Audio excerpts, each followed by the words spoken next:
an indication, isn't it, about how desperate Qantas is. One has to wonder what the day jobs of those executives are, if they can afford to be taken off for days at a time, for months at a time. And of course, as if they can just go down onto the tarmac and complete what is a highly specialised function with the click of fingers. This is Qantas in desperation mode. There's an easy solution to this, Ros. There are 1,700 workers nearly sitting at home, devastated, suffering mental distress, marriage breakdowns. Some have had to sell their homes because they lost their job unexpectedly. They are ready, willing and able to come back to the tarmac. All it takes is for Alan Joyce to swallow his pride and call them up, and there's a ready-made workforce that can really help us through as we try and rebuild aviation. Yeah. For those executives who do sign up, Michael, what sort of reception can they expect to receive from your members already doing that job? Well, of course, it is a very difficult thing. We've got managers who'll be coming down. They'll be on wages which will be multiples of 10 higher than these workers are receiving. One of the problems we've got in aviation is that because of this outsourcing approach that's been taken predominantly by Qantas, we now have labour hire companies that are being squeezed for these workers. Qantas has contracts with these companies. They squeeze every last dollar out of those contracts, and that means that the wages and the conditions of these workers are very low. And attracting people into aviation is what we need to do now, and they simply don't see these jobs as attractive. It used to be that these would be jobs for life. You get an aviation job, you were there. It was your career. You might even get your son or your brother or your sister involved. These were the gold-plated jobs in our economy.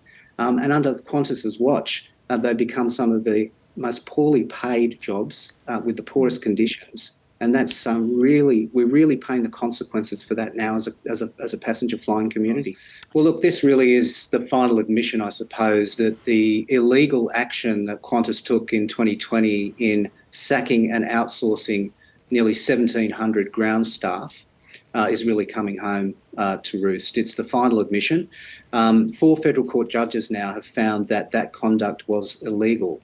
Qantas sacked those workers because they were on the cusp of being able to bargain with the company, and on the cusp, if necessary, of course, as our system allows, to being able to take industrial action to pursue better terms and conditions for themselves and their families. And what we see here now is, rather than Qantas saying, OK, we got it wrong, OK, the federal court has pinged us and let's bring these workers back, they're rather saying, let's try and put a Band-Aid over this, and really bizarrely calling down management onto the tarmac. These are not trained.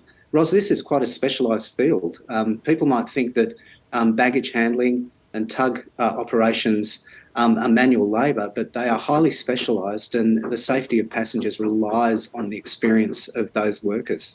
So Qantas says that training will be provided. What sort of training do baggage handlers and tug drivers need to have? How important is their job? Well, these 7 workers that up until 2020 had been working for the company, some of them for 30 years, some of them side by side with family members. They'd literally built the spirit of Australia. They'd had great experience. I mean, they've got to stack the belly of the aircraft. It's got to be properly balanced. If they're pushing back the aircraft, of course, that's a highly specialised skill. And we know that since those workers were illegally sacked, we've had incident after incident at the airport where pilots have had to delay takeoff because the belly hasn't been balanced, where there's been aircraft skins that have been pierced because luggage belts have run into the aircraft, or stairs have punctured the skin of aircraft. You know, this is Qantas that is really struggling under a Qantas management team that has taken some reprehensible decisions during this COVID crisis, and it's coming back to bite them. I think that what is really needed now is a reset for Qantas. The federal government should step in as well, Ros, and put in place a Safe and Secure Skies Commission, an independent body that can start making some decisions in aviation that are based not only on the profit bottom line of airlines and airports, but also in the public interest, because, you know, this is an essential service. Could there be any benefits from having people in suits, getting behind the scenes and experiencing the work your members do? Could greater appreciation flow from this potentially? Well, I think you're right. It's always nice to see management teams getting in and doing what we see as the real work. And of course, that's been proven through COVID. Through COVID, we have seen that you can get rid of 100 managers and put them on the tarmac, but you can't get rid of 1,700 workers who are doing the actual work of running the airline, because when you do, aviation in Australia comes to a halt. You know, there's been a real awareness, a real awakening during this crisis, and this announcement by Qantas just re-emphasises that.